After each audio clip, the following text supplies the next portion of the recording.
We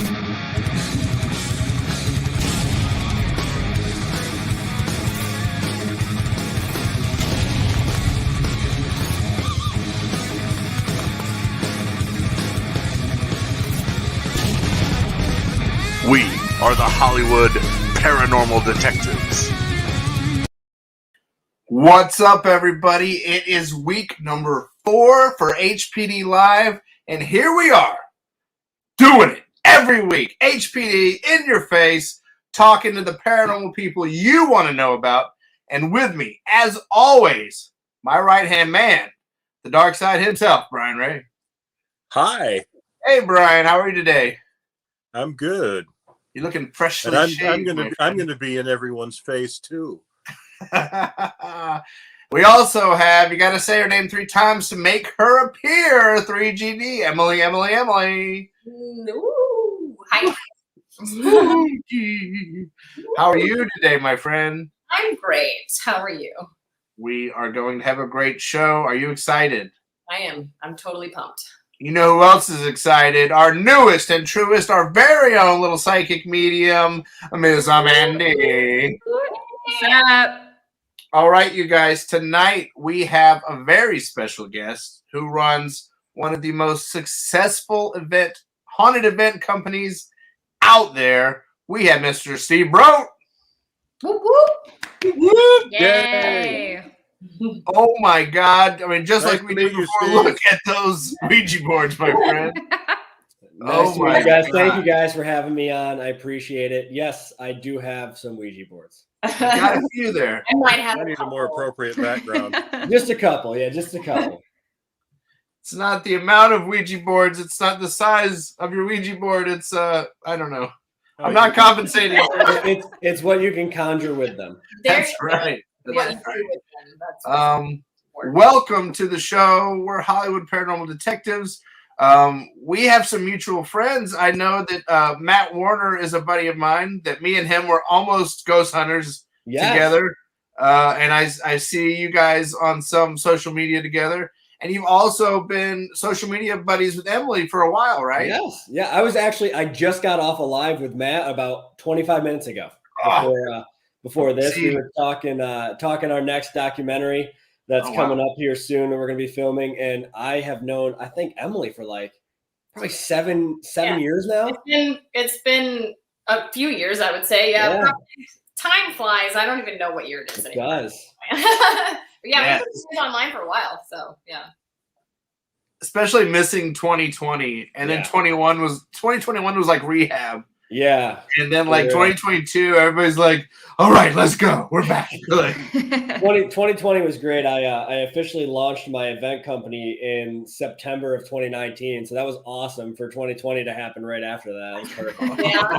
Big group congregating. I don't think 2020 was good for anyone. Yeah, no, I was super, super excited to launch it. And I was like, this is it. Like, I'm making a go of it. I'm going to make it my job.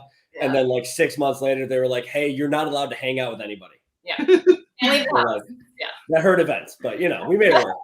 Yeah. Well, shit.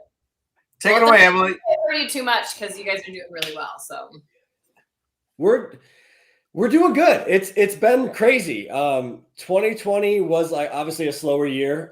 We were able to kind of make things work later in the year once things got under control, I guess, at that point, whatever that was, with masks and social distancing and all that back then. We were able to have a few events that year. We were lucky that in June of that year, Destination Fear filmed at a location out here that we do a lot of stuff for. So that aired in October of 2020, which helped a ton rolling into 2021. We kind of got back into the normal life for a minute there. And we were able to do a lot in 2021. And this year in 2022 it's going to be even bigger. It's going to be crazy. We're going to be all over the place. These are kind of my down months right now because everything's cold. yeah. But I do have an event this weekend. The location has heat, so I'm looking forward to that. Nice. And 2022, I think I already have 50 or 53 investigations already scheduled and planned for events. So it's going to be a busy year. Very Oh my good. God. Yeah. Isn't it? I am so jealous, sir. Right? It's cool. It's a crazy life. I never thought I was going to be able to make the paranormal my job. Yeah. Yeah. But I'm very, very lucky. I'm very lucky. I've met a lot of amazing people over the years. I get to investigate with a ton of great people all the time. I make basically all my friends through the paranormal. A couple of my closest friend groups that I have with my wife and I out here, I've met through either Ouija boards or the paranormal online, and they're now our best friends that we hang out with all the time. So it's been really cool. We're very, very lucky. And this year's going to be exciting. We got a lot of cool stuff. Wow. That's awesome. Emily, start throwing questions at him. Okay, all right. I guess I'm hosting this. Emily's, since you guys have gone back so far, I was like, Emily, this week you just throw the questions. Let you do the chatting. I'm always talking so much. Well, yeah, Steven needs to shut up now. So, also, a lot of these questions are Steven's, so keep that in mind. I've added some of them in there. I've also reworded some of them. I will continue to be the quiet one. Okay. So, first question: tell us your first paranormal experience, and looking back now as an investigator, what do you think of it? Like, how do you perceive it now, being so? My first experience, so like what got me like interested in the whole thing, it didn't get me interested when it happened. It scared the hell out of me. I wasn't into it at all. I was about 5 years old, and I was actually staying at my grandparents' house, and I was sleeping in a room by myself. My grandmother and my sister were actually sleeping in the living room, and I woke up in the middle of the night because I felt somebody poking me, and I thought it was my grandma, kind of waking me up for the morning. I didn't know what time it was. So I woke up, rubbed my eyes, and I looked at the end of the bed, and I see this woman sitting down there. She's a little bit heavier. She's got her legs off the side of the bed. She has a hat on with a veil and a shawl. And she's turned and she's poking me in the leg with a cane. And so like I rub my eyes and I see this woman, and it takes about 5 to 10 seconds for me to register like, okay, that's not my grandmother. I don't know who this is. As a 5-year-old, I panicked. It scared me. I didn't know who she was. I didn't know why she was in the room. So I took the blankets and I pulled them up over my head, and like periodically throughout the rest of the night, I would like barely peek over the blankets and like see if she was still sitting down there. She wasn't there anymore, but I know I didn't fall asleep for the rest of the night. It scared me that bad that I was just awake. My grandmother came into the room early in the morning and to kind of check on me when she got up, and she was like, "Oh, you're already awake. Why are you awake already?" And I told her what I had seen and what happened, and she went, into grandma mode, and she was like, "Oh, no. You had a bad dream. It was a nightmare. There wasn't anybody there. That's all it was." And I was pretty adamant that this woman was sitting there. I could see her on the end of the bed. I could see the indent in the bed where she was sitting. She was like, she had substance to her. Like there was a person there. She played it off. We kind of went about it for a while, but like it messed with me. I wouldn't sleep over at friends' houses. I wouldn't sleep anywhere else because I was always afraid that I wake up in the middle of the night and see this woman. It terrified me for years. I would not have sleepovers. And so I think it's terrified me right now. It was awful. It is funny because full circle now I do this all the time, and you wouldn't think with that first experience I would, but like it was probably, I don't know, maybe 10 years later, I was down there again. I had been down there a bunch since then, but it was Christmas and she had put out an old family photo that I had never seen. And I was walking by and I saw it, and I stopped dead in my tracks, like hair on my arm stood up. I grabbed this picture. I was like frozen. I walked out to her and I was like, "Who's this woman?" And she's like, "Oh, that's your great grandmother. My mother, she passed away right before you were born." And I said, "Yeah, that's definitely the lady that was sitting on my bed that night." And in the picture, she actually has a hat on with a veil. So I tell this to my grandma, and she kind of just gets this like little smirk on her face, and she looks at me and she goes, "You were sleeping on her bed frame that night." It kind of makes sense. And I was like, mind blown at this point. I'm a 15-year-old kid or whatever. Yeah. I'm like, how is that possible? How could this person that passed away before I was born, 1, see me, 2, interact with me, like physically touch me to the point where it wakes me up? How is that possible? And it was right around that time that Ghost Hunters was starting to come out and the TV show was coming out. Yeah. So I saw it, and my mom and I started watching it on a weekly basis, like as a ritual. We would sit down every Wednesday night and watch Ghost Hunters. And that kind of got me interested in more of like, oh, people go and do this. This isn't something to, be afraid of. People go out and look for this. So I actually started my first paranormal group in 2009 when I was 16. It's a nonprofit group. It still exists here in New York. Nice. So that was crazy. That's kind of what got me started in it. And now looking back as an investigator, now it would be like, I'd sit down with a pen and paper at this point and just start asking questions. You know what I mean? Like rattling off stuff. But back then it shook me. It got me good. Wow. Oh yeah. That's one of the most intense first experience stories I've ever heard. Yeah, threw me right into it. just Like- eased me in. It was like, you're going to see it all, and you're going to see it now. You're going to be a believer at 5. It just left right like that. And, it's one of those things. Like, I can still picture that woman to this day. I can picture her sit down to the end of the bed, and Wow. it stuck with me. It's one of those things that just... It's going to stick with me. I don't think I'm going to sleep for a month. And it's so bizarre. Like when I go back down to my grandma's house now, like I was just down there the other night, and I walk into that room, and I just kind of look around, and I'm like, this is where it started. You know what I mean? Like this is where all of it started. I won't steal the spotlight, but that reminds me of a story I've never told on this. At some point I will. I want to hear that. I'll share it some point. Share. Yeah, Brian has stories he's told me on long drives. Yeah. Brian has some amazing stories, you guys. One day we'll just do a Brian show. That's it. You've made me almost pull over. You've terrified me so much. Well, here, just quickly, I'll tell this story. Yeah. Like I said, it kind of reminded me. I was probably 14, 15, living in my parents' house. My room was in the basement, and there was just it was part of the room was. They added a temporary wall to make part of the basement a room, and there was just like a folding accordion vinyl door.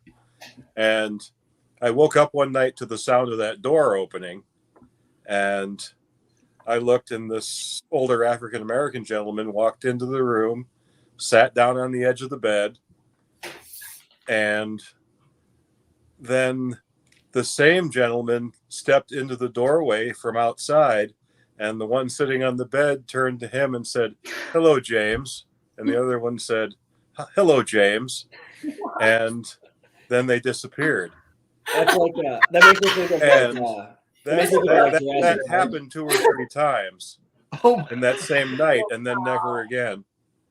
That's so interesting. Oh, See that? Crazy, Brian. I feel like that story should have been shared. Like I feel like that's something we should have told people. I mean, I haven't even thought of it in years. And that's when crazy. you told your story with the woman sitting on the bed, I'm like, shit. Now I remember one. Oh, that's right. That's crazy. That is Oh my crazy. God. I have not had an experience like either one of those still in my life, and I'm yearning for it. You'll get there. You'll find one. One day. Okay, next question. What made you start investigating? Were you inspired by a TV show? Okay, so that kind of answers the question. We already know. You had experience. You dove straight in once you realized it was a thing. We can skip that one. Tell us about your company, Haunted Nights Events, and how did it start? So Haunted Nights is a smaller paranormal event company. There's a lot of paranormal event companies out there that bring people around and bring them on ghost hunts at different locations. Haunted Nights is smaller. It's basically me. I have a core group of friends that help me out run the events on a volunteer basis. Basically what they do is I tell them where we're going to be, when we're going to be there. I cover their investigation costs, their hotel costs, that kind of stuff. And they in turn help me out run the event. So they get to travel and investigate some really cool locations. But they help me run the events and sell merch like that. My wife does all my behind the scenes stuff. She does my website, my merch, all that good stuff. That's a great wife. She is. She's a champion. Partner. She's a champion. And she helps me with all that kind of stuff and keep me organized. She helps me know like what state I'm supposed to be in on what weekends, because I never remember where I'm supposed to be. Yeah. And so it's me and a core group of friends that help out. And basically what we do is we rent out haunted locations, bigger locations, examples like Madison Seminary, Fairfield County Infirmary, Moundsville Penitentiary, Old Hospital, College Hill, these bigger locations that are somewhat expensive to rent out for a night, especially for groups that may only have 1 or 2 people in them or 3 people. Yeah. So we rent them out. I bring all the equipment that they have on the TV shows, the voice recorders, the EMF detectors. It's a little distracting. I like dogs. There's a gremlin. My dog's already in bed asleep. Unofficial mascot. I literally just had to put mine in the bedroom because she started barking. So. Yeah, mine's probably in bed, took my spot. I'll have to move her after. But yeah, so we bring people into these locations at a more affordable cost. So if there's only 2 or 3 people in a group, 4 or 5, and they don't want to front the bill of these locations that are $1,500 a night, the one thing that I really like to drive home about haunted nights is we keep the groups small. There's a lot of companies out there that will sell 100 tickets to a ghost hunt. Yeah.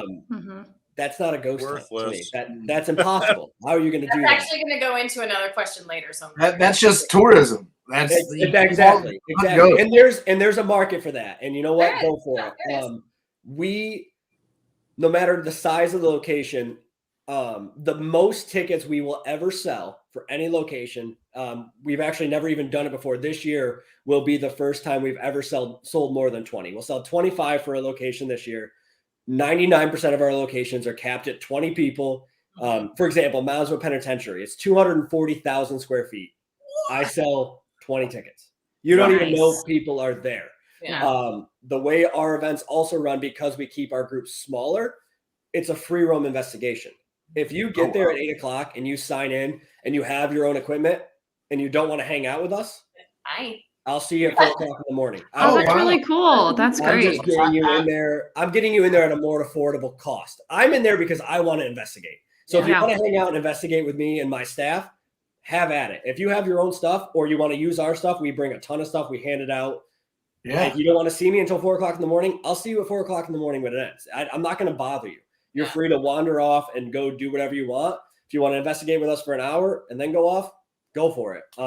I buy pizza. Everybody loves pizza. So I buy pizza for everybody because everybody gets hungry. It's really just, our company is a way for people to get out there that don't necessarily have the large numbers in their group to investigate these bigger locations. Yeah. Or if they have a few members, but they don't have a ton of equipment, we bring everything. We have a ton of K2s, Mel meters, REM pods, spirit box, voice recorders. I just hand it out. If you want it, I give it to you. You can use it for the night. When you're bored of it, put it back. Take something else. That's awesome. And it's just a free roam investigation. And it's a ton of fun. I've met a ton of really good friends at my events, people that have come to my events. I've become really, really good friends with them. So that's kind of what we do as Haunted Nights. We're working on some other stuff like conventions and meet and greets. I've been lucky enough to work with, Destination Fear and some bigger YouTube channels where people want to, meet them. They're the celebrities. So I've been working with these guys for some meet and greets, hopefully this year, where we can bring people out to a haunted location and, investigate with Dakota and Tanner and Chelsea and all these guys. That'd be dope. We're working on it. Dakota actually just messaged me yesterday asking for our schedule for this year. So I sent it over to him. So he'll be showing up at random spots this year throughout the year. So that'll be a ton of fun. That's so cool. That's really neat. Cool. I've never heard of that concept. Most of the time, and also it is something that sounds so valuable. When you don't have a group, you're sort of lost, and you have to just. I remember joining Meetup, the Meetup app, and you'd had to show up with 30 people, and one lady who started the Meetup app would say, "We are blah blah paranormal, and you're going under our rules." Like what? That's awesome. Like I always tell people, like, I've been doing this for like 13 years. I know nothing. I don't know anything. I don't have any better answers on the paranormal than anybody else. So like me telling you have to sit in a room with me for 3 hours because I know what I'm doing, that doesn't make any sense. Do I know how to turn on a K2 meter and you might not? Yeah, sure, but I'll show you and then you can take it. Yeah. It's more fun that way. It gives people the freedom to go out and explore and experience it how they want to experience it. We do obviously keep it under control. We over here and you come up. Quiet. Nobody's running and screaming and slamming doors and that kind of stuff. People are very, very respectful. And we try to keep it affordable. So last year was the first year we've ever had an event that was $100 or more for any of these locations. We try to keep it, again, low numbers, as affordable as we can. For example, Moundsville Penitentiary, 20 tickets. I think they're at $120 or $125 versus other companies, which I will not name, that sell over 100 tickets to the same location at $160 a person. Yeah. So I keep it smaller, I keep it more affordable, and I let you free roam. These other companies do tie people into, you're in this room for the next 2 hours. You can rotate when we say rotate. You have to go with our guides. Again, if you don't want to see us, you sign in, you sign the waiver, I hand you your equipment. I'll see you when we're locking the doors at 4 a.m. It doesn't hurt my feelings if you don't want to hang out with me.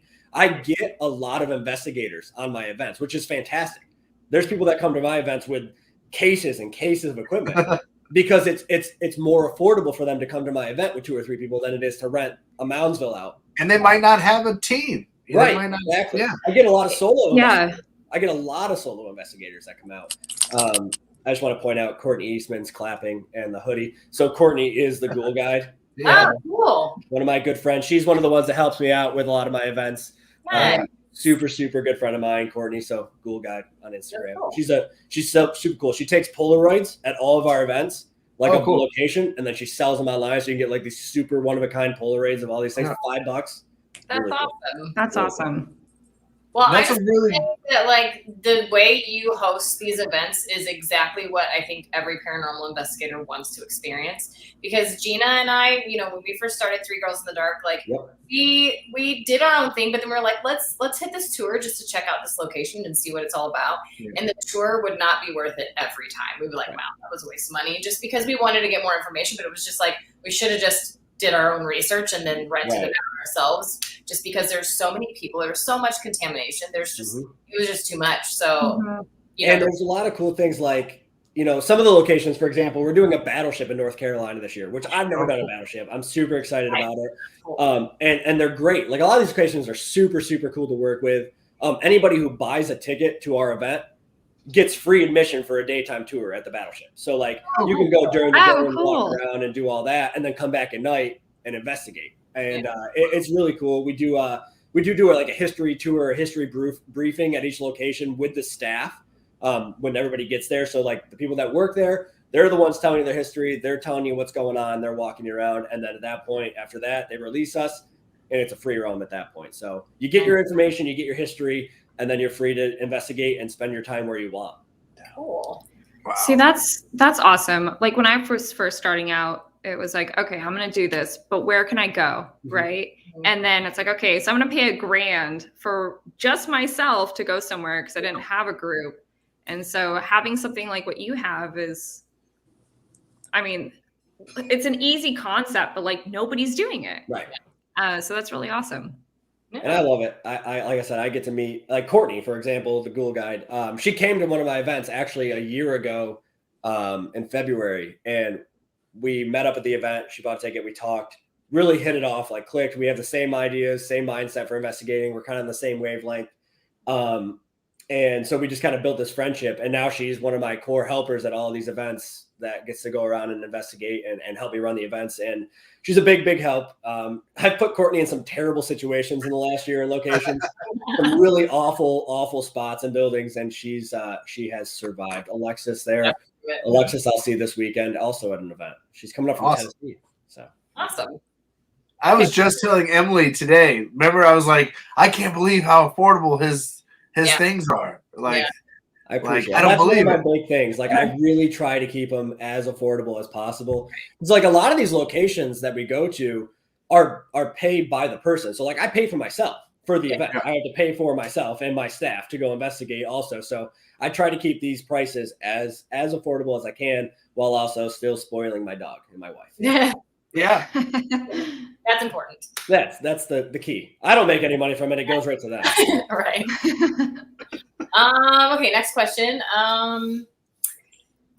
What have you learned now after running so many events, and how has it changed your investigation style? So what I think I've learned doing the events, I get to investigate with pretty much different people every weekend. So you're I'm at a different spot, every weekend with new people. I get some return people, but it's again driving home the point that nobody knows anything. You don't know anything about the paranormal. It doesn't matter how long you've been doing it. Nobody has the answers. It just doesn't matter. It doesn't matter if you've been investigating for 5 minutes, 5 years, 50 years. You don't have the answers. You don't know what's going to work night to night, room to room, location to location. So if I'm sitting in a room of 4 or 5 other people and 3 of them have never investigated before, they might ask a question that I would have never thought to ask of. And that could start off a string of activity that we wouldn't have experienced otherwise. Everybody's minds work differently. And I love that because, again, it's what makes it interesting. You never know what's going to work anywhere. So be open-minded, I think is one thing I've definitely learned. Just let people do what they're going to do. Let them ask their questions. You never know. And dowsing rods or Ouija boards or K2 meters, it's all the same. I mean, we're just trying to figure it out, and everyone's on the same team. We're all trying to figure out the same thing. Gina and I have always said the same thing. Like when we would do interviews, we're always like, there's no right or wrong way to do it. Just do what you feel is right for you, and then you can bounce ideas off of people, and you can learn from each other. And it's just I love the term like paranormal expert. That's my favorite. Yeah. How are you an expert in something that's not proven? I think it's funny when certain people will like talk so much crap about certain devices, but you never get like, well, the firsthand the person who saw it. Well, I was just using a K2 meter in the dark by myself and accidentally saw this full-bodied apparition. Right. Like that never happens. That always it always happens to a normal person cleaning their house and or they're sleeping in their bed. It's never like, I was just using a photon camera for fun and accidentally caught a perfect apparition at that exact moment. Like, that's it. The paranormal does not happen when you want it to or when you expect it. 9 times out of 10, it happens when you're not expecting it.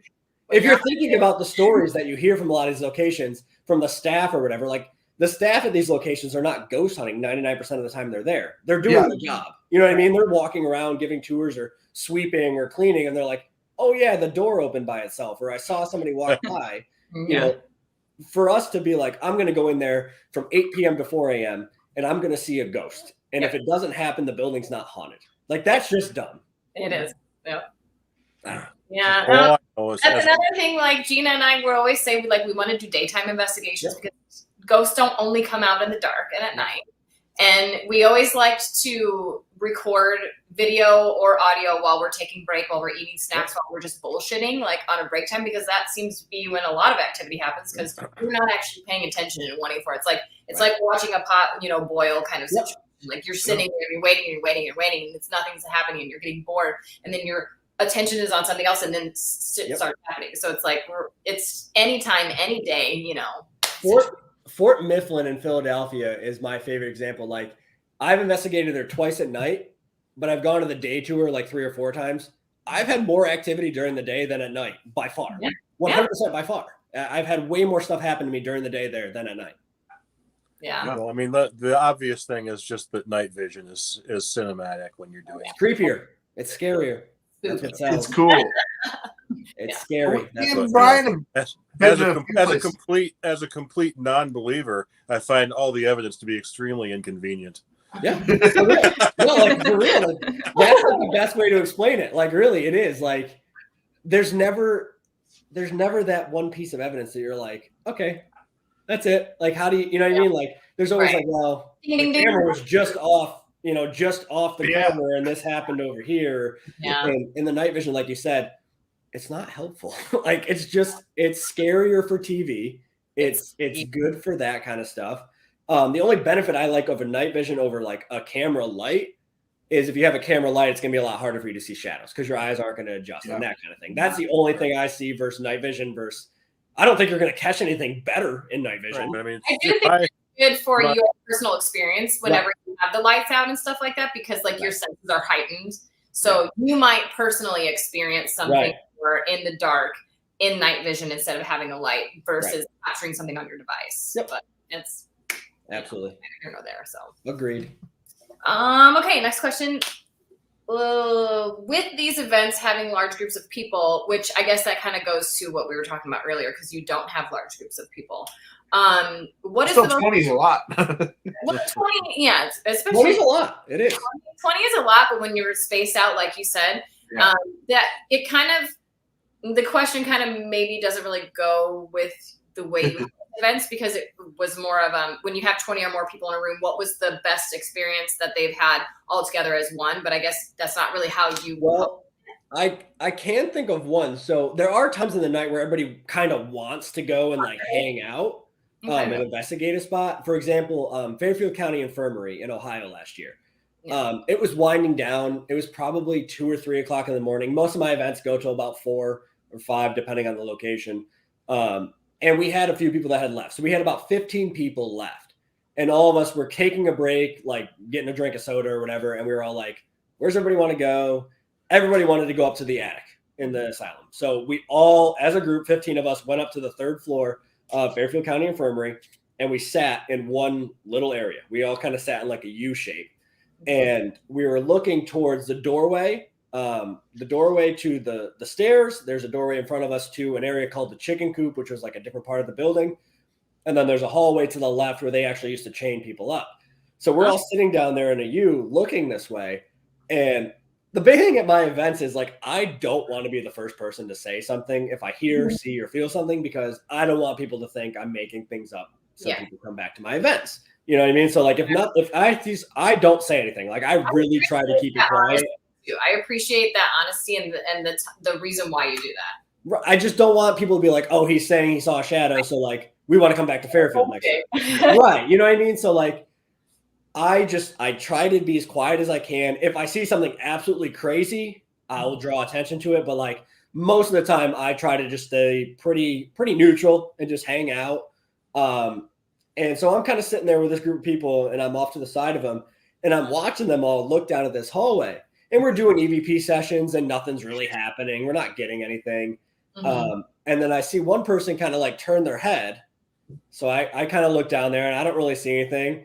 And I look back, and I see a couple more people like start to lean like out of their chairs. And I'm like, what's going on? So like I look down there, and I saw what looked like a shadow like lean out from the doorway and then shoot back in. And I was like, I'm just not going to say anything. I'm going to let that kind of sit.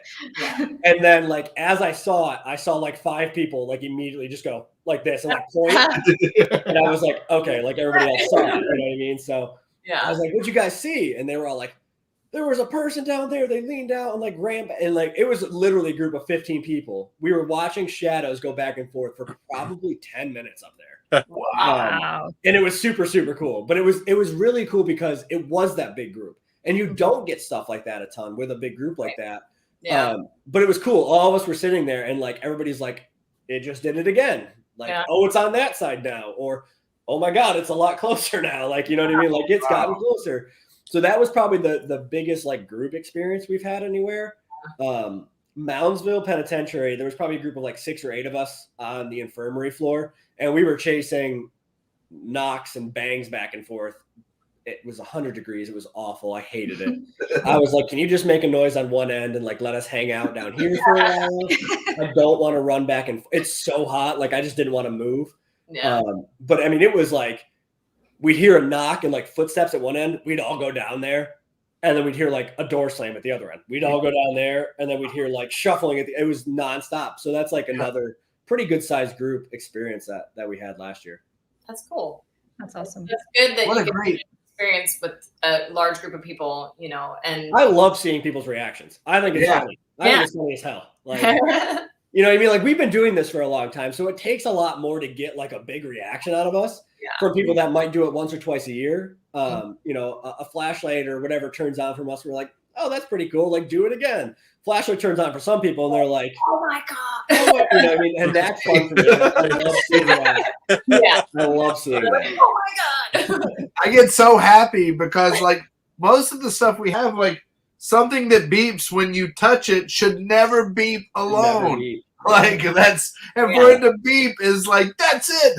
Like that's It's got a little point now, like at certain locations that'll beep so much, like on command and stuff. And like we'll be talking, like it'll have a session, like stuff will be going off nonstop on command, like the REM pod. Like turn it on, it goes off, like that kind of stuff, and then we'll ignore it for a minute and start talking. And like it starts going off. I'm like, we're not talking to you right now. Like just listen, you know what I mean? Yeah, hold on. Yeah. oh. The next question kind of already has been answered too. Oh God, I'm answering all of them. It's good. It's fine. Kind of like coincide with each other? Like, what is it like working with big groups? Yay or nay? Like, do you prefer it or do you not prefer it? Obviously, you don't prefer it, and this is why you have everyone spread out whenever you host your event. So you don't have to answer that question. How many skeptics have you had at your events that you've turned into believers? Have you had any? Yeah. So it's funny. If we get skeptics on our events, which we do from time to time, whether it's a boyfriend getting dragged with a girlfriend or husband, I'm just here because they want to be here. Like, I don't want to be here. Yeah. Or I'm here because the building looks cool, or you know what I mean? Like, I'm not out to prove anything to you. If you don't want to believe in it, that's fine. If you want to stay in here in the dark for 8 hours, go for it. You know what I mean? That's great. We've had a few that have come up after and said that they've kind of changed their mind on things. One actually stands out in particular. Last year, it wasn't even a ghost hunt. We were actually doing a photography tour at the Saratoga County Homestead up here in New York, where we do kind of the property managing for that. So we do all the events, the photography and stuff. So after it was featured on Destination Fear, we got a lot of people coming out that wanted to come tour the property. And this one photography tour, we were out there, and it was that exact situation. It was a mother and her 2 daughters and the husband. And the husband was like, the building looks cool. I like architecture, history, awesome. Ghosts, they don't exist. I don't buy into it. That's dumb.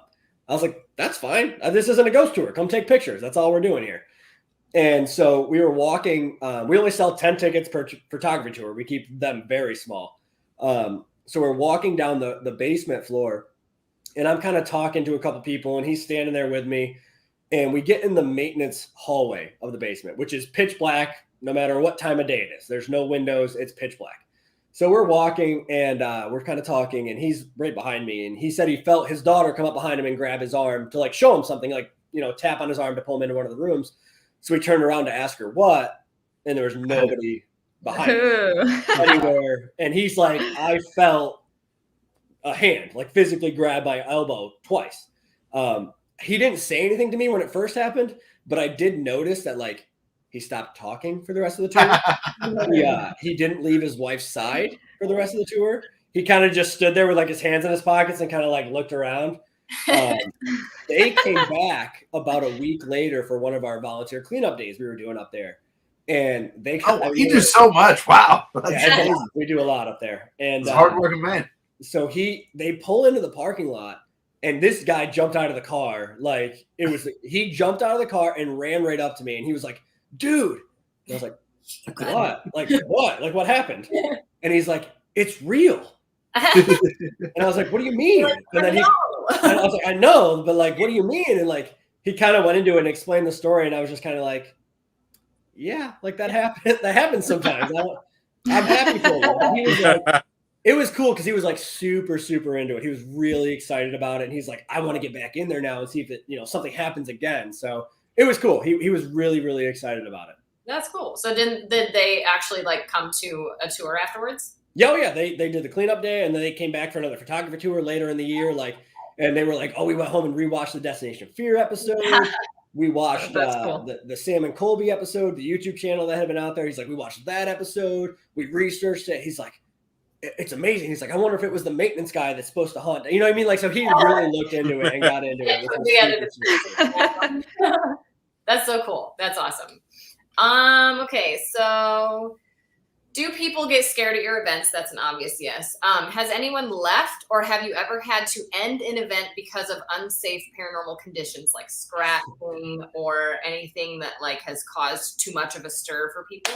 So we have had some people get sick, like nauseous on events in certain locations. I have been scratched on one event at a location that I've been to 1,000 times. I've been scratched there before. It wasn't a big deal. It's whatever. But we had to end an event early, but not paranormal reasons. That's a fun story. Yeah. So my first ever Haunted Nights event, because I've been doing public events with our nonprofit group for about 8 years before I launched Haunted Nights. So our first ever marketed like Haunted Nights event, this is it, launching my company. We did a location in Vermont that we've been going to since 2014. It's called Wilson Castle. Absolutely a beautiful, beautiful location. It's a massive house, about 15,000 square feet, from the 1860s. It looks like a castle. It's unbelievable. It's been in the same family since the 1930s. It's really, really cool. Where is that located? It's in Proctor, Vermont. So it's right outside of Rutland. And they do offer investigations for anybody who wants to do it. And you can sleep in the castle, which is super cool. Ooh. And there's some of the best people in the world, like the nicest people out there. We were doing our first Haunted Nights event there. And they used to have this caretaker who lived in the building. He had been there for 6 years at that point that we had been going there. We started going there in 2014. He was there every single time we'd been there. You would never know he was there. He lived in the back and he had a dog. And the only time you would ever hear him or know he was there is when he would leave out the back door to let his dog out. It's the only noise he ever made. So he picks the first Haunted Nights event to get belligerently drunk. I mean, belligerently drunk. And we have 20 people there, 10 of who are sleeping over that night with us in the overnight.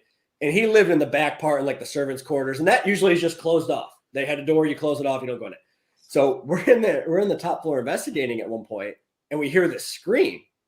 And everybody was like, oh my God, ghosts are real.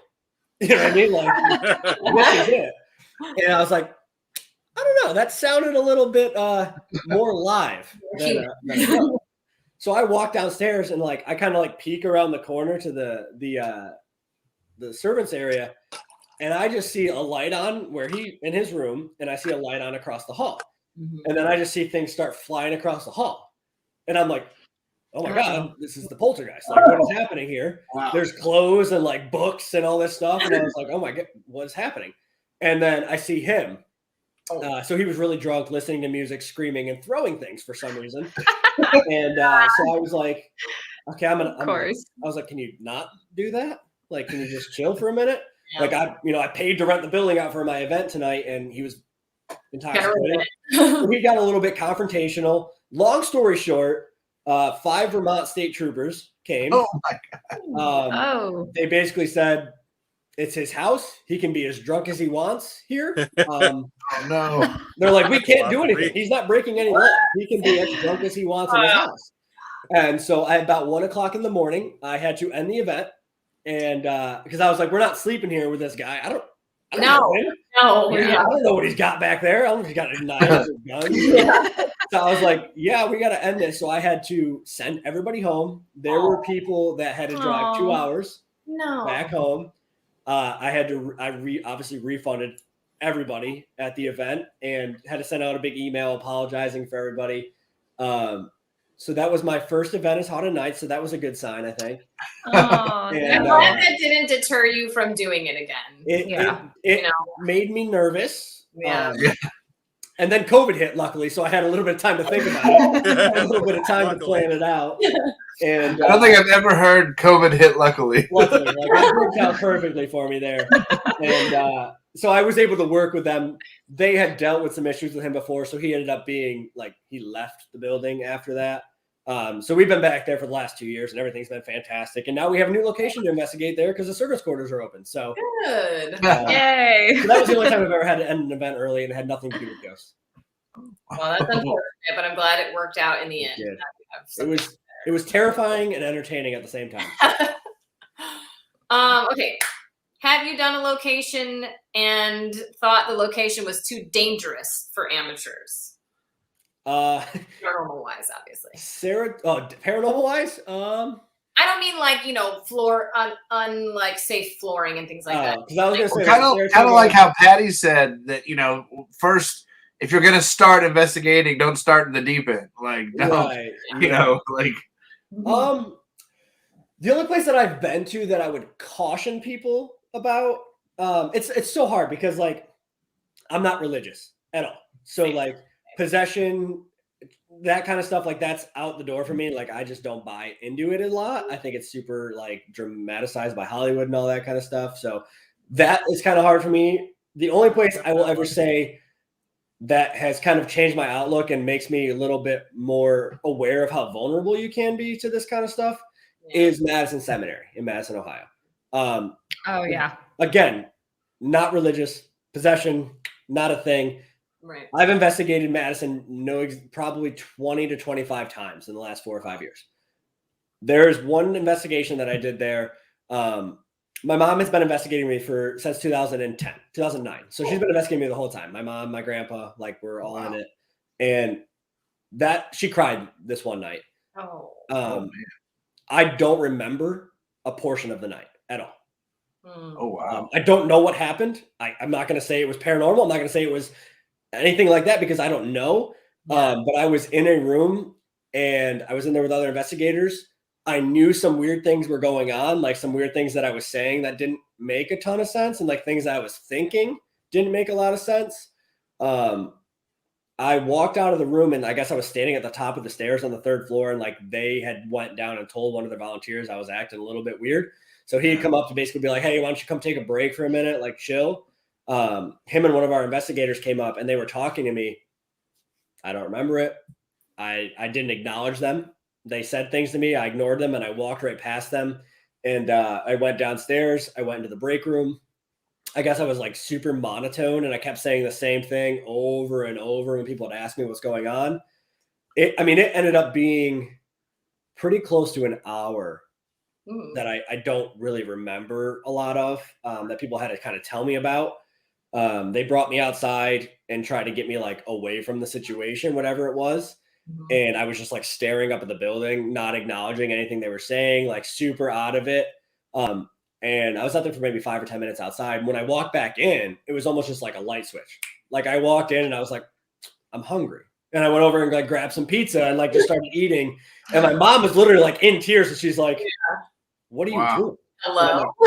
I'm like, I'm hungry. What do you mean? Like, I want to eat pizza. She's like, you haven't been yourself when you're hungry, you know, like those. Like, you need a Snickers, right? Like, that was it. I guess I just was hungry, but like, you know, that really changed my outlook on a lot of things. It made me realize that you're more vulnerable to whatever it is, whether you're religious or not. Like, there's something involved, whether it's energy or emotions or whatever. Like, you're more vulnerable to it than I think people realize, and I didn't realize it. And I think I still don't really realize the full gravity of it.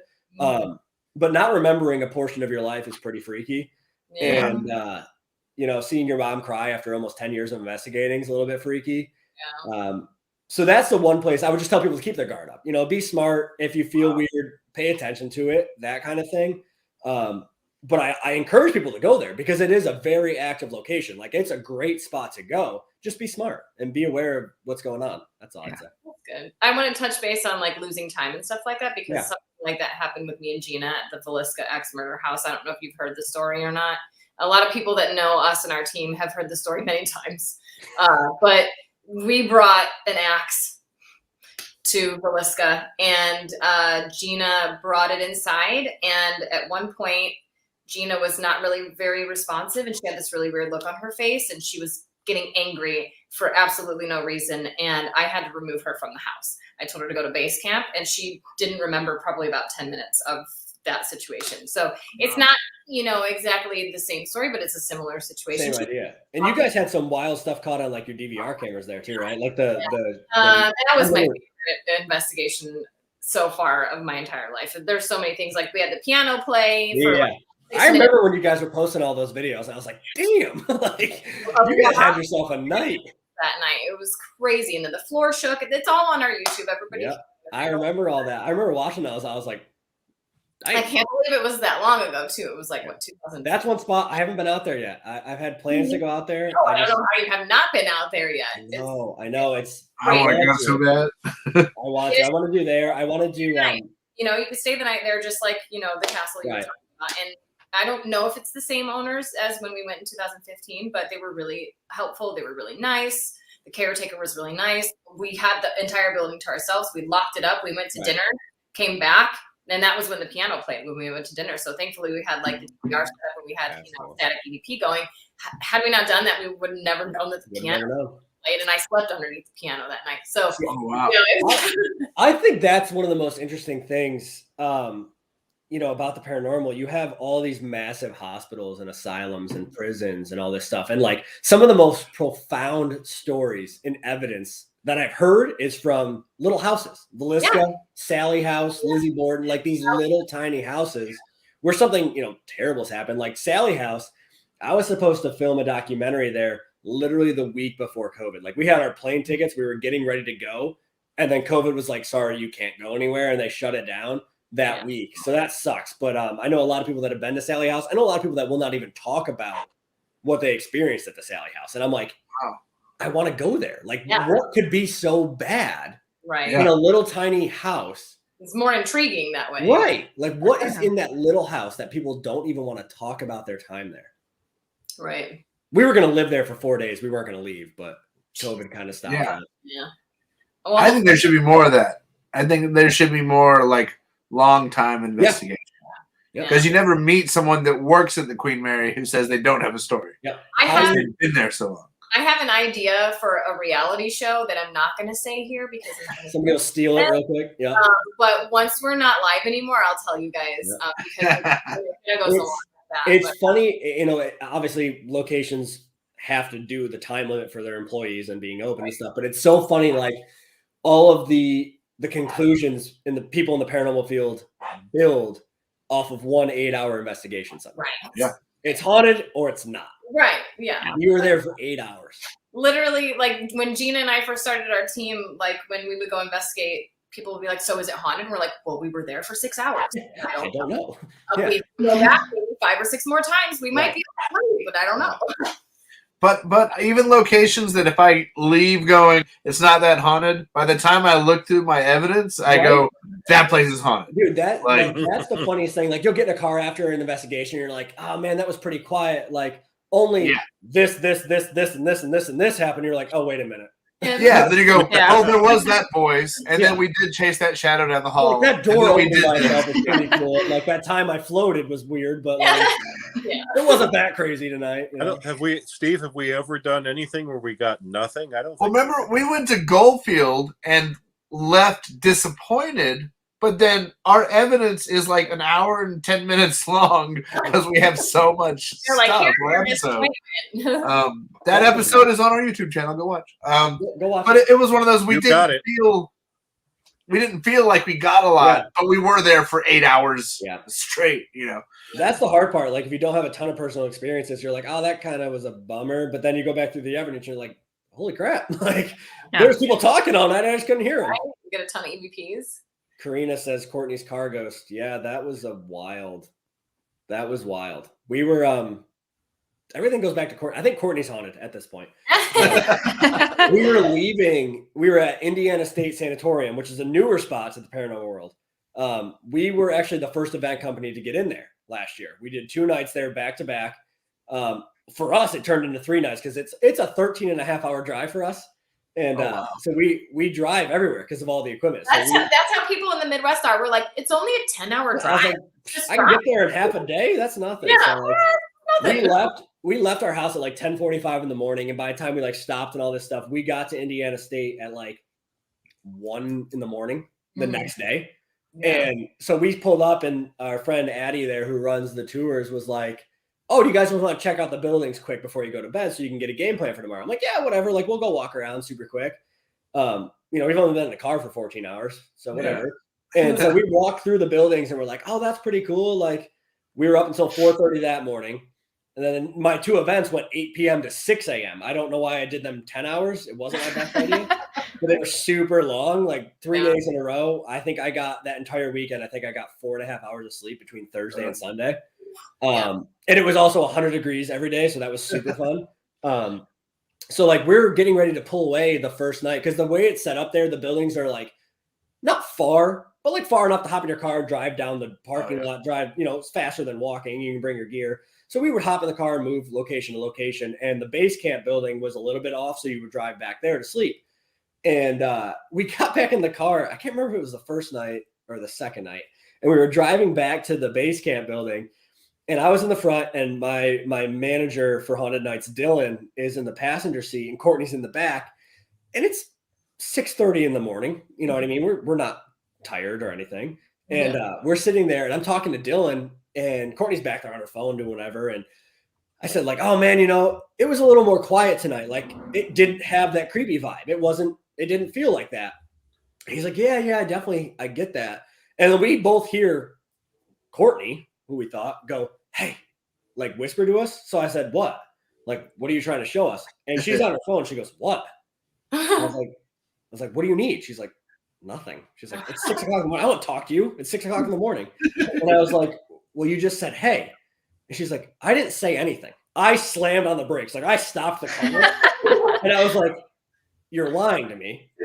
Like we both just heard you say, hey. And she's like, guys, like, I didn't say anything. And like the look on her face was like straight panic. She's like, I didn't say anything. And if you guys heard something from back here, that means it's in the back seat with me. And like, I literally stopped the car in the middle of this like driveway and I put it in park.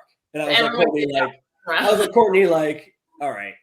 I like funny. Like, I get it. It's 6 o'clock in the morning. Like, just tell us, like, hey, what'd you want? And she's like, no, like, I'm not kidding you. I didn't say, hey, yeah, you did fly off the seat. You should have buckled up. And I was just, it was just like one of those things, like, you're not expecting it. You know what I mean? Like, we're done with the investigation for that. We're literally in a car driving back to base camp, and the radio wasn't on, like, nothing was on. We heard somebody just go, hey. And I was like, first of all, get out of the car. Like, everybody else. Get out. We're walking at this point. Like, and then you're like, fuck, I didn't have anything recording. Well, exactly. We had nothing running. So it's just a story. You know, now it's just a story with us. But it's a good story. She has a concussion from bashing her head off the seat. And, it was fun. Okay, so moving on. Sorry, we're getting close to an hour, but we can go past if everyone's go past if I talk too much. Everyone's okay with that. And so we all talk too much, trust me. What's the most haunted location you have ever been to? And on top of that, what is a dream location you'd like to host one of your events in that you have? Oh, most haunted. That's tough. That was before last year. It would have been Madison Seminary, no hesitation. You asked me 5 years ago, it was Rolling Hills Asylum. Currently, it's probably a tie between Waverly Hills, which I've been there. I've investigated there 10 nights, so I've been lucky enough to be there a ton. So I've had a lot of experiences there. Waverly Hills, Moundsville Penitentiary, and Madison. They're all like, if I could tell somebody a location to go to, one of those three, go there. You're gonna have a good time. The history in itself is amazing in those locations, but the activity I've experienced at those three, those are probably my top three spots. Okay. A location I really, really want to host an event at. I would love to do something overseas. We're actually working on that kind of stuff, but this year we're in talks already. We haven't been able to nail it down yet. They're still working on the logistics of everything. So like, this is kind of a spoiler, but we're actually already in talks with Winchester Mystery House. So oh, cool. That'd be amazing. That would be like a dream come true. I would love to get out there and do an event out there. So we're That's really cool. They're very strict on photographs and everything there. Well, that's the thing though. If Steve can get in with his events, it might be a different story. They've done some filming with like Ghost Adventures, the YouTube channel that we worked with, Sam and Colby. They've done a video out there, so they're open to like the paranormal aspect of it. I had a Zoom with like the director or the manager or somebody important over there. I don't remember, and I Zoomed with her for a while and we talked about some stuff. And she's like, "We love it. We love the idea of it. We just have to figure out like how they're going to staff it." She's like, because like people literally cannot touch the wallpaper.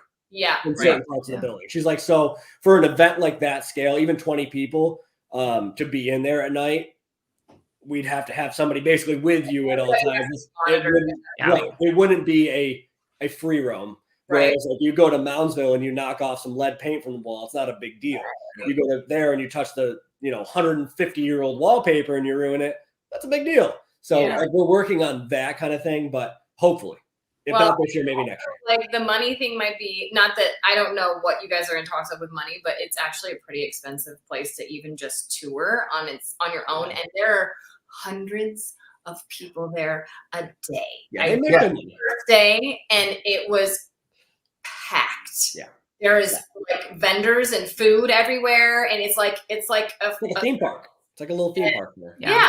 And I was just like, I was super excited. My boyfriend took me for my birthday. I wanted to go anyways. I was so excited to be there, but I was like, I want to come back now and remove everyone from like access and like be able to do something. But I was like, that's not possible. So hopefully. I saw a chandelier move in the place. One of the tour guides, like, if this was the chandelier, they're like, the chandelier, this is the one that got caught moving. And she goes, it was like if someone, and she went like this, like she was going to touch it. And she went like this, and it went bonk. And it like started swinging before she touched it. And then she quit. And then, like, I was like, oh my God. And like, only me, because I asked her, because someone had posted the swinging chandelier like a week before. And I go, which is the chandelier? She's like, it's this one. And it was just me and her. And she was like, I didn't touch it. I was like, no, you didn't. And it was, she went like, bong, bong, and it started swinging by itself. And it was like, that was awesome. That was like, that's cool. I've never even been out west. I've never been to California. I've never been to Arizona. Oh, shit. That's one of the questions I was join us for an investigation. I keep jumping on the questions. No, it's okay. It's okay. Like it came up. You said Winchester, and I was like, well, obviously that means they're trying to come out west. That was going to be one of the questions. When are you going to come out west? And hopefully we do. It's funny. Like we have a lot of people that want our events out west. So Destination Fear has a pretty big following out west. Their guys are based in Vegas. So there's a pretty big following for them out there. We have people that we've looked into locations in Washington, Oregon, California, Nevada, Arizona. You know, and again, with keeping our business model makes it a little tougher because we want to keep obviously the numbers small. We want to keep the cost down. We have to factor in our plane, our hotels, our rental car, all that kind of stuff into the flight, you know, into the price. So we're working on it. We recently just started a YouTube channel, me and my manager, Dylan. I subscribed. It has literally 0 videos on there. There's nothing on it. You posted it on Instagram, and I subscribed, and I was like, "Oh, there's no video." There's like 340 people subscribed. I'm like, "There's nothing on there." Like, I don't know. So, like, we're looking at locations to come film for YouTube. We want to do YouTube videos. We're working again more with Sam and Colby later this year. We have stuff planned with Exploring with Josh. He's got like 4.5 million subscribers. Cinematic Seth Borden, he's got over 150,000. So we're branching out, looking to go film. Josh who? His name is Exploring with Josh on YouTube. It's not Josh Gates. Okay. I was like, no, wait. I met Josh. Listen, I met Josh Gates one time in like 2015. We're not friends. I wish we were, but we're not. Oh, I love Josh. I've met him once before too. He's actually super nice guy. I met him at Scarefest. That's where I met him. In 2015 in Kentucky. That's where I met him. I know. I think I saw you there actually. Wait, I thought we've never met in person. No, I think I saw you like across you guys. You were with Gina, right? And because like Tennessee Wraith. That's where we met TWC. I was just gonna see Tennessee Wraith Chasers were out there. At that was where our friendship relationship happened. See that? I went to their booth. I got nothing from it. Well, didn't have colored hair and like black lips like we did. True. So. That's the key. That'll be next time. Next time. There's a few locations out here that I think would work really good with your style. And that's something weird with paranormal is you'll hear about local places that everyone local knows about. Yeah. But if you don't live in that town, you don't know about it. Have you ever heard of Brackenfern Manor? Sure haven't. It's in the mountains. It's right up here. So haunted. It's so haunted. They have 2 buildings and they only rent the whole location. So you can't even rent a room right now. I like that would be perfect for you guys. Yeah. I'll send you a link. Yes, do. Because we really are trying to find like a good location to do out west first to start. We've looked in a couple spots and like some of them, it's so hard because some locations price it by like the night. They don't care. It's a flat fee. Yeah. Some people are just strictly by the head. And some of the locations by the head are a little tougher because if they're charging me $125 a person, what am I going to charge? You know, $200. I don't want to be that guy. I don't want to charge you $200 because then it loses the affordability aspect of it. So we're working on some spots. I really want to get out west. There's so many cool spots out there like Birdcage and Tomb. So I just want to go there. Birdcage is so cool. Like I want to go there. I want to go to the Queen Mary whenever that gets situated, whenever they're done with whatever. I know, Queen Mary. I used to go about twice a year. Yes, I just saw that they're fixing it. So I want to get back out there. I want to get out there. The farthest west I've ever been is Colorado. So like I haven't been anywhere. Like I've done everything on the East Coast. Yeah. And like I lived in Georgia and Savannah for a while. So I've done some Southern stuff, but like West Coast, haven't touched it yet. I want to get out there. Okay. Come on out. Okay, so I'm not going to ask that question. How about if you could investigate with anyone, who would it be? It could be a paranormal celebrity or a regular celebrity or just a random person that you know that you want to bring out with you. So this is going to be a weird one. Okay. It's going to be weird. It's going to be out of left field here. This guy followed my nonprofit paranormal group's Twitter years ago. And I've just been a fan of him because before that, so his name is Zach Ward. Okay. Zach Ward. He played Scott Farkas in A Christmas Story. Oh, wow. And he followed us on Twitter, and I was like, yo, you're like into the paranormal. I want to hang out with you. Like, yeah. And I just visited the actual Christmas Story house last week when I was in Ohio. Yeah. Hey. So My wife's parents live there. Really? So we've been there before. Yeah. It's super cool. The house is amazing. So yeah, it's really great. I saw, I got a notification one day and he says Zach Ward followed you. I'm like, I don't know who that is, but they're verified. So I click on it and I was like, oh my God. That's one of my favorite movies of all time. He has yellow eyes. Right? And I was like, yo, he's into the paranormal. I want to investigate with this guy. That would be super fun. Be like, I investigated with Scott Farkas from A Christmas Story. Yeah. So, you should make that happen. I'd love to Help me, yellow eye. Yeah, I think it'll happen. Well, is he West Coast? I think so. Yeah, I think. Yeah, he is. Another reason. I know somebody who works with him. There you go, Brian. Make it happen. Brian, make his dreams come true. I don't know if I can get through to him. Other than that, more mainstream, I would really like to investigate with the guys from Ghost Hunters again. So Jason, Grant, Steve, Dave, all those guys. When I was 16, starting investigating, nobody was letting me in their building because I'm 16. I'm not going to be able to go investigate. I'm not 18. So I did 4 events with Ghost Hunters. They used to do public events. So I investigated Fort Mifflin twice with them, Eastern State, Buffalo Central Terminal. So I want to get back out there now 13 years later that I've been doing this for a while and investigate with them. I'm friends with Jason's daughter and her boyfriend, Tori Hawes and Cody. I'm friends with them and really great people. They have a traveling haunted museum now. It's super cool. Yeah. So I would like to get out and investigate with all those guys again too. Yeah. Cool. Okay. And of course, all you guys, I want to come out there. Yes. Yes. Okay. So, we're going to go to the Ouija boards now. What started your collection of Ouija boards and how many do you have as of today? Okay, so my collection started kind of weirdly. I bought an antique wicker wheelchair, one of those old wooden ones that they have in all the old hospitals, at a garage sale for $30. And I was just like, I'm gonna buy one because it's creepy and I want to start a cool collection of weird things. Yeah. Well, I bought that never thinking that I was really gonna do much towards that. And then probably 2 months later, one of my friends actually said, hey, somebody I'm working with is getting rid of a Ouija board. She's going to throw it away. Do you want it for your collection? And I was like, yeah, sure. Why not? They don't scare me. Again, not religious, not, into all that kind of stuff. And the way I look at them, they're just another tool for an investigation. It's the same as a voice recorder and all that kind of stuff. So I was like, yeah, I'll take it. I feel about it. Yep. It's the same thing. And I like how some locations will say no Ouija boards. That's on so many spots. I'm like, what's the difference? It's all about your intent. Mary gives you right, one. your intent. Yeah. So, and honestly, I don't believe in them. I don't buy them at all. So she gave me a board. It was a 1972 Parker Brothers board, generic board you can find on eBay for $20, $25. Yeah. But she gave it to me and I was like, oh, this is cool. I'm going to look into it. So I started researching them and I was like, there's so much, there's so much history. There's a historical society for Ouija boards. Nobody knows that. The Talking Board Historical Society. I worked with them quite a bit for a couple of years. I'm really good friends with the director, Robert Murch, the head of they call him the chairman of the board. Pretty cool. But he's a great guy. Yeah, right? He's a great guy. That's great. I worked with them. They actually have a museum in Salem, Mass.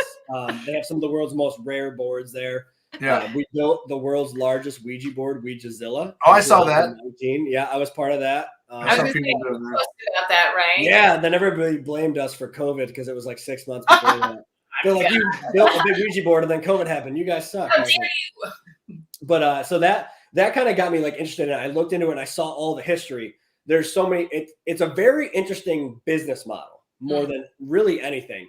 Yeah. There's a lot of big spikes in sales, new companies and new designs after something of mass loss. So the 1920s, right after World War I, huge spike in sales and business. To locate or Exactly. Talk to their past loved ones. 1940s, World War II, another huge. There's so many boards from the 1940s, different companies, different boards, different styles.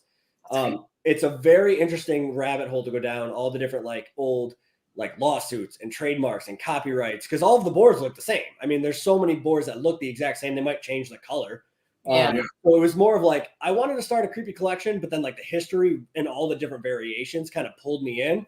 And then before you knew it, I had 10, and then I had 20, and then I had 30, and my wife started giving me dirty looks. And then I had 40, and we're at about 75 right now. Damn. Cool.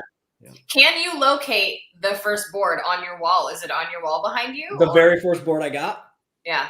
It's in my closet. It's not one of the cool ones. How is What it is not? Aw. What is that blue one? The blue one? Oh, other one. Yeah. So that perfect example. That's from the 1940s. That's a company that just wanted to stick out and do something a little bit different than everybody else. So that's just the Raja talking board. I like that. Cool.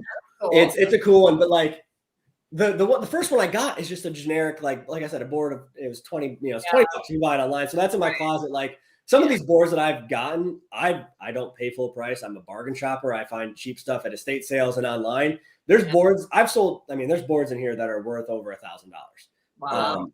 There's boards out there that are worth over 10 grand if you can find them. Yeah. Right. I mean, I have two of the boards behind me are from 1901. There's one over there that's from 1890. So like, there's some really old boards in here. That's really cool. Now, this is just straight. Do you take any, not believing in them, but do you take any precaution with them? No. Like, do you do any, once you get a new one, do you like sage it or anything? No. My precaution is like putting it on the shelf so it doesn't fall off. No, like we've had planchettes move. And that's my other thing with Ouija boards. Like, if a ghost can open a door or move a chair, why do people have to touch the planchette? Why can't it just spell its name? Can I need to project for a second. You have to go through your energy in your hands. That's what everybody says to me. But I'm like, you don't always have to be touching something that is moving. I have built but haven't used it yet. I have built a hands-free Ouija board. Yeah. That I made out of a air hockey table. Yeah. Genius. I love that, actually. That's a great idea. And we haven't gotten the chance to use it yet. We tried it once at Glen Tavern Inn, but we didn't have a flat surface. We didn't have a flat surface. And I don't want to call anybody who uses a Ouija board and it moves, I don't want to call them fakes because like there's so many, I mean, obviously, again, we don't know. Does it work sometimes? Sure, why not? It could work like a voice recorder or anything else. But the thing with Ouija boards, like, besides the fact of like, you have to trust those other people. right. I did have the pink when I sold it. You Yeah, have to that's trust- my wife. She I has do. a pink one that has a fuzzy outline. So there was a pink board. There was a pink board from Toys R Us in 2008 that was marketed towards young girls. It comes in a purse and it has little playing cards. And the cards are like things like, "Does my boyfriend love me?" Is he Oh gonna my ask me to God. do it? So they got a ton of flack for marketing it towards 8-year-old girls. So they pretty much banned it. So they're actually kind of rare now. They're worth a couple $100. But Is my boyfriend a demon? right, like, so, like the thing with like Ouija boards. Here's a little cool one, little tabletop one I got. It's only this big. Oh, cute. I love it. Got a little planchette That's you can use cool. and stuff. But Nice. it's besides having to trust the people that you're using it with to not move it, there's this thing called the ideomotor effect. So you can have your hands on the planchette and you swear to God you're not moving it. But subconsciously you're moving it and you just don't know it. So if you're asking a question of, hey, great grandpa, what's our code word? And it spells out the code word, and you're like, I swear to God, I'm not moving it. You might not have been purposely moving it, but your subconscious wanted it to work so badly that you're actually moving it without realizing it. Yeah. I've had You're my hands basically on willing one it to work. and like tell my I'm not moving it, and then I'll tell myself I think I am. Wait, no, I'm not. I'm not. Like I don't even know anymore. Like I don't know. What's Am going I on. moving it or not? And it's I like, think that theory goes along with not just Ouija boards, it goes along with everything because I've physically been on investigations with people that have been holding dowsing rods and I can see them angling their hands, which causes it to move. I've also seen people holding the pendulum where they're swearing on their lives they're not moving the pendulum, but I can see their whole body swaying. yep. You know, when you don't do this, Yeah. You can't, but if your body sways, it's still in a, so that could go along with like any piece, any device, So but the pendulum thing is super interesting. One of our friends came out to the homestead last year because we actually don't rent the homestead out for paranormal investigations. It's just not safe enough yet. There's still a lot of like stuff hanging from the ceiling. The building's been set on fire 3 times. Like it's just not a safe building to be in at night by yourself. We go in because whatever, if we get hurt, it's our fault. We're stupid. I'm just not bringing the public in there because liability. But like if our friends come out, we'll bring them up for a night or whatever and check it out. And basically because I told my friends if they get hurt, they can't sue me, that kind of thing. But we were up there last summer. Courtney was there, and our friends Dylan and all these other people, and our friend Becky, who is My Bloody Galentine on TikTok. She's got like 500,000 followers on TikTok. She's really big on TikTok. And she was like, "What have you guys ever tried the human pendulum?" I said, "What does that mean? Do I have to get hung from like a string?" Yeah. Like, I don't. That's the first thing I think is hanging from Right. a rope. So I was like, "What are you talking about?" So basically we started out with one person standing there, and they close their eyes and they put their hands in their pockets, and everybody else around them, one person in front of one person behind them, so they don't fall. And basically everybody else around them, just in the dark, asks questions. Lean forward for yes, lean forward for no, and then they don't move themselves. They lean wherever they feel, you know what I mean, like as they're getting pushed. yeah, So we did that for a minute, and I was like, even if you're not moving, it's pretty biased because you hear the question. So like, how do we know you're not just answering it? yeah. So we were like, all right, let's do it with 2 people. So we had 2 people do it. Again, they couldn't see each other at all, blindfolded, pitch black. The weird thing about that session was we asked probably 10 or 15 questions.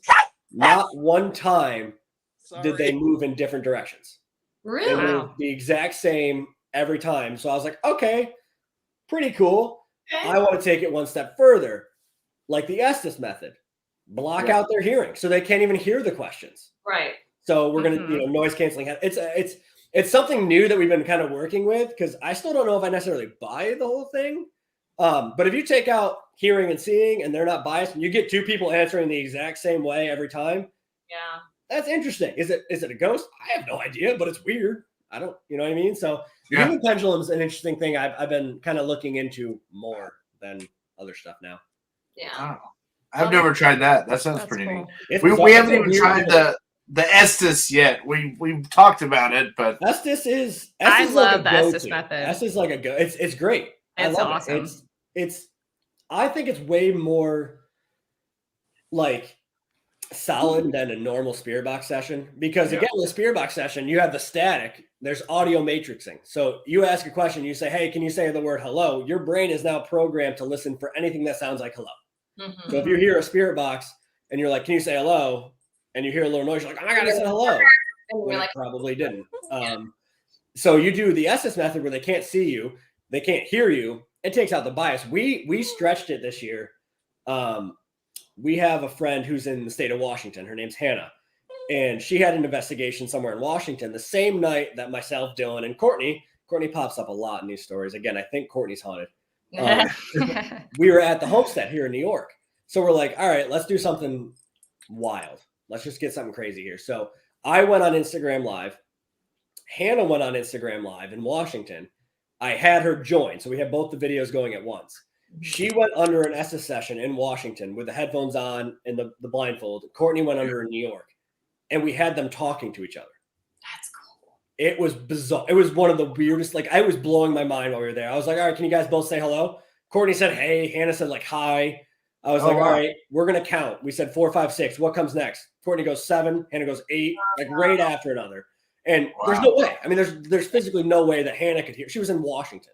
Yeah. Yeah. So, like, it was bizarre. So, like, I think taking the Estes method and just pushing it, like, even separating in a building, somebody downstairs, somebody on the 3rd floor, like, that really kind of drives, cool. You know what I mean? Drives home more of, like, okay, they couldn't hear us, that kind of thing. Yeah. It's super we can interesting. do that. And I haven't really tapped into the Estes method yet myself, but I'm very intrigued by it. It's fun. Yeah. You look like an idiot when you're doing it, but it's fun. I just did it this weekend with one of my friends over Zoom. She was asking questions and I was sitting on the other side with the spirit box in. Oh, cool. Couldn't hear anything she said. Couldn't even hear my phone going off to let me know that the time was up. And I She's under played for it like back. 3 hours. I know. I set the timer, and it went off for like a solid minute before I realized that it was going off. But questions that she was asking, I was responding to them, and I was like, "Oh, this is cool. We could do this over Zoom." Like, yeah, it's that's super. That's so cool. It's super, super cool when you see it work. And there's times where nothing happens. You get in an ESTA session and they put the headphones on. They're like, I don't hear anything. I got nothing. So that's cool. I like it. Yeah. We should do that, guys. Yeah. That's what I'm saying. Leave you in a cell or something by yourself. Why would you say a cell? Because I don't like not seeing and hearing. I'm really weird. So I don't know if I'm going to be okay with that. It's bizarre. Like you I like it. all you can hear is the static. Like it is one of the weirdest things. Like you're pitch black. All you hear is that spirit box static. Sometimes, like, I've done spirit box sessions, like, many times with the SB7. I never have luck with the SB11. But with the SB7, sometimes, like, too much time with that static, it just drains everything out of me. And it's like, I think you get, like, zoned out, too, after a while, just listening to that. Like, you lose focus. You know, like, I think you're focusing too hard on it, that it makes you just kind of, like you said, it gets drained. You lose focus. You get kind of bored of it. It's, man. I love it, but I always try to use it last. Yep. Yeah. Because I feel like it's such an easy way to get evidence. Right. That, let's do everything else, and if it doesn't work, we'll then use spirit box. See, I actually disagree. I don't think it's an easy way to get evidence. I think the easiest way for evidence is an EVP. That's my personal experience. I've always gotten voices through the EVP recorder. I very rarely get SB11. Actually, never get SB11, but I very rarely get SB7. EVPs are like my favorite thing because I feel like a voice on a voice recorder, say you got 4 guys in a room and you catch a female voice or a kid's voice, that's a lot harder to disprove than like a picture or a video where there could be so many different things. Like a voice on a recorder it's pretty wild. Yeah. Well, that kind of goes into the next question. I'm ruining this entire thing. Into it, it's fine. I was going to say, what is your favorite piece of equipment to use? I'm assuming it's the EVP. It is definitely a voice recorder. I think if I could only go into a location with one thing, it'd be a voice recorder. That's it. Same. I would go in blind, no flashlights, and have EVP. Yep. Absolutely. Because I love it. I love it. So you want to go in blind, no flashlights? I've done it before. We'll do it. I physically walked into a brick wall at the homestead last year because it was so dark. Yeah. Face first, like nose hit the brick wall, and that was, Oh no. I'm always afraid I'll twist my ankle, so I walk like a spaceman. he walked like As he's I'm walking. doing it, but in black light, I'm like. I've literally been in abandoned buildings with holes in the floors without flashlights with one person. So trust me. But she's got the voice recorder. But I got my EVP recorder, my trusty EVP recorder. Okay, so last question of the night. What does the future hold for Steve Brodt and Haunted Nights events? And are you coming to the West Coast? So the future for me, God, that's a weird question. Hey, Steve wrote that question. I don't know. So my wife and I are going to be on an episode of A Haunting in 2 weeks on Discovery and Travel Channel. So that'll be cool. I've been watching that show my whole life since I started growing up. So it's really cool to be on it. And we did the interview last July for it. I'm excited to see it. It was a really interesting case here in upstate New York. It was actually my mother-in-law's house that we had investigated for that. So that'll be cool. That's February 11th at 10 p.m. I think Eastern. We're going to share this and stuff on social media. Okay, cool. Yep, Travel. It'll be on Travel Channel, Discovery Plus, and I'll share all that kind of stuff out. So that's coming up soon. We'll be filming another documentary soon. We used to put them on Amazon, but Amazon changed all of their stuff, and they hate little people like us now. We're not cool enough, so we can't do it anymore. So it'll probably just drop on YouTube would be my guess. The last one we did is on YouTube right now on Project Mask Media. If you go to that YouTube channel, we did a video at Madison Seminary last year. We did a thing where for the promo of it for the first 4 months, nobody knew who was in it. We created fake profiles on Facebook. All of us were wearing the purge masks with the light up things in the video in the opening, and all of our Facebook profiles were that. So nobody knew who was in it for about 4 months, so we could just try to draw up some, some support and some interest in it without seeing who's in it, because it's not really about who's in it. It's about the location itself. We don't, you know what I mean? Like, we want people to be interested in the location. We don't care if they like us or not, that kind of thing. So that was fun. We did one of those last year, 3 parts. That's all on YouTube. It's called Madison Seminary, The Homecoming. We're doing another one. We're going to be filming 3 locations in 3 days. That'll probably be next month that we film it. It'll come out sometime later this year. Next for Haunted Nights, just expanding more locations. We're hitting a couple new states this year. I think we hit 10 or 11 states last year. We're going into a couple new states this year, and looking to go west. We will be out west. I want to get out there. I definitely want to do some investigating out there, even if it's not for events. I do want to get out that way. Hopefully this year. I do actually have some flight credits from when COVID canceled some stuff, so I'm hoping to get out that way. So West Coast definitely is going to happen, hopefully for Haunted Nights as well, but we will be doing some more Haunted Nights events everywhere as we can. Looking to branch out at some point overseas. I just want to go to Europe. I've never been there, so I want to go there. What's that? I said, don't we all? We all. I know. Yeah, I just want to go over there. I've been to Thailand. That was wild. I went there for 2 weeks, but I've never been to Europe. So we, Dylan, the manager of Haunted Nights, and myself, we just filmed 3 more videos with Sam and Colby. So check out their channel. It's a really cool channel. They do a lot of amazing locations on YouTube. They've done all over the place. They did Dracula's Castle last year. They get so much access. It's unbelievable. They're unreal, dude. Yeah. They're everywhere. I envy them. But they're really, really cool guys. Super down. You almost can't put in a search without Sam and Colby coming up first. For real. And they're really though, I wasn't sure about them because I didn't know who they were before they came to film out here. I didn't watch a ton of YouTube. I have no idea who these people are. I didn't. They're these 2 25-year-old guys. Well, they've been doing this since they were high school kids. Yeah, they've been out here killing it for the last 8 years, and they have 6.2 million subscribers or something. They go to really amazing locations. I wasn't sure what I was going to think about them. Really, really down to earth, really cool guys. The cool thing about them too is it's not a show for YouTube. When they get off camera, they're just as interested in the paranormal. They're asking questions. Okay, hey, Steve, you've been doing this for longer. Why do you think this happened? Or what do you think this is? So they're interested in it. They actually do want to know, and they do learn. They have a lot of fans. When I was just with them in Ohio, we couldn't eat anywhere without, cars of people coming up and trying to take pictures and ask autographs.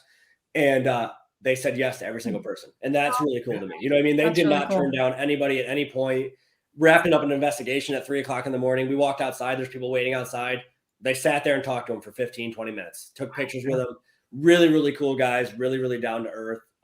They've obviously helped Haunted Nights a ton with letting us be in their videos. So we just filmed 3 more videos with them for season 1. So that'll be coming out season 1 on YouTube. They're doing seasons now.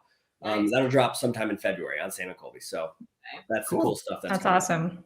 Awesome. I do have one thing I want to say. Do they help you get locations that you wouldn't necessarily have access to without them, or it's just actually the other way around? Oh, really? So we filmed 6 videos with them so far, and I have been the one to get them the contact and get them in for 5. Okay. Well, then here's another question. Can you get us into the Cecil Hotel? It's open now. I've been trying. It's open. Yeah, it's open for. It's like people are housing, living, right? Yeah. Yeah. They've done a video there. They were in it when it was closed. They did a whole video out there. Is that what you told me about? Are those the people that you reached out to on TikTok about it? Steve? Yes. Well, I talked to people from TFRL or the fucking TFIL. So they used to be part of that. Yeah. They're a branch off from Sam and Colby. They were all TFIL. And then I don't know what any of this is. TFIL stands for the fucking list. Yeah, that one. I don't know if I can say that on here. I don't know. You can say fuck. Yeah, so that's what it stands for. That's their list. So that was what they were part of. They're still friends with those guys. They've all gone off and they've done their own things now. But yeah, they did the Cecil Hotel. They've done the Queen Mary a bunch. They've been to really cool spots. They got to do Chernobyl for 4 days. They did. That's cool. They did Dracula's Castle last year. Like I said, that's super, super cool. They did the Catacombs. Yeah, they're living. They're out here just living the dream right now. Are they based on the West Coast? It's that YouTube money. Chernobyl, they probably won't be living that much longer. Yeah, that's true. No, the funny thing is they said like they got an email from like the Ukrainian government like a month after they got home. We were like, hey, you're good. Your radiation levels aren't too high. And they're like, dude, it's been a month. Like, what if it was too high? Like, a little late at this point. But he's like, it was super scary because it was all in Ukrainian. He's like, we couldn't read any of it, so we had to figure it out. But yeah, they're based in the West Coast. They're out in California. So they're out there doing all kinds of They work with Patty a lot too. So Patty Negri. Patty Negri was on last week and she's worked with them a bunch. I've tried to reach out to them and it's hard to get in touch, but they're busy fellas. We got home. They left for Ohio on like, I don't know, I think it was like a Monday or something. And we met them on Sunday the following week. And we were with them until Thursday. They went home. So they were there for like a week and a half. They went home Thursday. They're home for like 10 days. And then they're off again to the next group of places they're filming. They're nonstop. Yeah. Which is crazy. Good for them though. Nice. yeah. That's a good connection. It is. Wow. Well, that's probably it. Steve, thank you so much. Yeah, thank for coming you. on here. Thank you. Nice to meet you. It means a lot, and definitely come out here. And even if you don't do an event, we'll keep you updated with stuff we do, and just keep our window open for you. Absolutely. And if you want to join us, there's the spot. You know, I appreciate it. And thank you guys again for having me on. It's been a blast. Come on anytime you guys want and chat. I love talking. As you can see, I love talking. So let me know. The whole point of this was to get investigators to talk to investigators. Yeah. So you kind of could talk the same language. Yep. And I can't wait to get out there. I'll get out there at some point and investigate with all you guys. I know Emily and I have been trying to investigate for like ever. I wasn't that far from you either whenever I was in the Midwest, but it was just like for some reason, 3GD just never went to anywhere in the East Coast. I don't know why we did that. Everything was all Midwest. That was it. So and I wasn't so going out hard. in the Midwest as much, and now I am. Like I have an event in Illinois this year. What the hell? Well, you better tell Gina about it. Maybe. Yeah, we're gonna be in Mineral Springs in Alton, Illinois. So, are you kidding? We're doing the Mineral I've been Springs. there a million times. That's like 20 minutes from where I used to live. Yeah, we're doing 2 nights there in May. 2 nights back to back. Hell. I like Minerals. That place is cool. I've never been there, but I've seen it. Yep. Well, McPike Mansion is also out there. You better check out McPike Mansion. That's actually more famous than Mineral Springs. Right. Yeah. So you need to check out McPike. We have some friends that live right outside of Chicago out there. So they told us all about Mineral Springs and all that. And so we're going out there for that in May. We are working on our own location in New York. Ooh, Been working on it for almost a year now. So wow. It's been a process. We've been meeting with senators and assembly people, and Jesus. It's a thing. It's a whole thing. New York is wild. New York is wild out here. So there's a lot going on. Hopefully we have that by like summer. If we can get it by summer, this place is going to blow people's minds just based on the size of it. I'm excited. I know there's a lot of big asylums up in New York that are so unbelievable. Yeah, the coolest thing is it's big, but it's big because of how many buildings. There's over 30 buildings. Wow. So it's going to be a playground for the paranormal. You're like absolutely little hints, and we're like, we have no idea. That's it. That's all I got. That's it. Well, thank you so much for coming on. Now that we've made the connection, what's ours is yours. We will find some locations, and we're going to try to all get together and have a good time. Same thing for you guys. Anytime you're out this way, let me know. We are like all right, sir. Now that you've invited us in. That's it. You're in. Come on out. All right. I'm on my way. I'm leaving now. It's very cold here right now. You don't want to be here. It's like -5. You don't want to be here. It's like 70s today here. So yeah. It's very nice out here. It was warm and sunny in California. That sounds great. I haven't seen the sun in 3 months. Oh, we got to get you to Hollywood and investigate like somewhere in San Diego or something where it's nice and sunny. If the temperature's in double digits, I'm all for it. All right, brother. Well, it was great talking to you. Have a great night. We hope to talk to you soon. Wait, Emily's got a last. Yes. When you figure out Winchester, let us know because we will be there. If Absolutely. Things You guys will be the first ones to know. All right, sir. Have a great night. We'll talk to you too. again. Great. Thank you guys. Bye. What a great conversation. He is so good. awesome. cool. But honestly, I don't give a shit about Winchester. I'll go, but I don't give a shit. Hey, What, Brian? Brian, I just think it's a little right piece of touristy crap. it is very touristy, but it's still pretty. It's a cool location. Well, I think it's cool. Well, all right, you guys. Next week we have got Emily will not be with us, Nope. but No. next week it's Groundhog Day. We will not have a guest. It'll be just us chatting about paranormal inspired traditions, like letting a rodent decide whether it's spring or not. And we're also, because of the movie Groundhog Day, we're going to talk about like time travel and time loops, just to sort of get kind of a wacky chat going. And then after that, the next week we will have Natalie Jones, the Paraflix CEO, will be our guest. Yay. And everybody also, we like to announce, maybe this is our first, other than Mandy talking about it. I haven't got to my post. We are an official affiliate of Ghost Stop. Follow the Ghost Stop link in our link tree to give us a commission and to like let Ghost Stop know that you're getting your equipment because of Hollywood Paranormal Detectives. Follow that link tree in our bio. Sell through Ghost Stop. Yeah, most of our stuff is from Ghost Stop. Follow that link tree in our bio. You can find all of our stuff from that. Like, subscribe, follow, and I think that's it, everybody. Say goodnight, Brian. Hi, You're Brian. supposed to say goodnight, Brian. Say hello, dummy.